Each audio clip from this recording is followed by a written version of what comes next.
नमस्कार, मी सेजल देशमुख आणि तुम्ही पाहत आहात संध्या न्यूज। गेल्या काही दिवसांपासून औरंगजेब हा मुद्दा केवळ महाराष्ट्रातच नव्हे तर देशभरात वादाच्या केंद्रस्थानी आहे। धीरेंद्र शास्त्री म्हणाले की औरंगजेबाचं नामोनिशाण मिटवून टाकलं पाहिजे।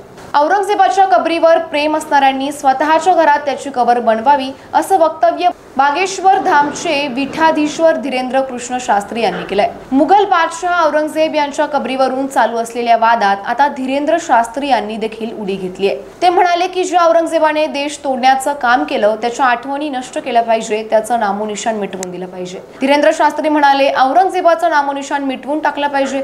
तुम्ही म्हणाल औरंगजेबाने चांगली कामं देखील केली होती, मीही ते स्वीकारतो, परंतु कोणी तुमच्या कानशी लात वाजवली आणि नंतर तुम्हाला पाणी देखील पाजलं तर तुम्ही नेमकं काय लक्षात ठेवाल? असंही नाही की त्याने केवळ चांगलीच कामं केली होती, त्याने देश तोडण्याचं काम केलं होतं। त्यामुळे औरंगजेब हा महान असू शकत नाही, त्याची कबर तशीच ठेवण्याचं कारण नाही।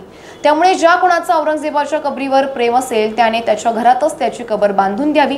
छावा चित्रपट पाहून लोकांचा औरंगजेबाबद्दलचा राग उफाळून आलेला असतानाच माणखुर्द शिवाजीनगरचे आमदार व समाजवादी पार्टीचे महाराष्ट्र प्रदेश अध्यक्ष अबू आझमी यांनी औरंगजेबावर स्मृतिसुमने उधळली होती।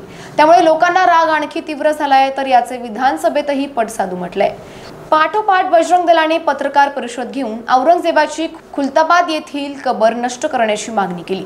त्यासाठी आंदोलनही केलं। पाठोपाठ औरंगजेब प्रकरणावरून नागपुरात दंगलही झाली। या सगळ्या घडामोडींमुळे औरंगजेबाच्या कबरीचा मुद्दा तापलेला असतानाच आता धीरेंद्र शास्त्री यांनी देखील या वादात उडी घेतली आहे।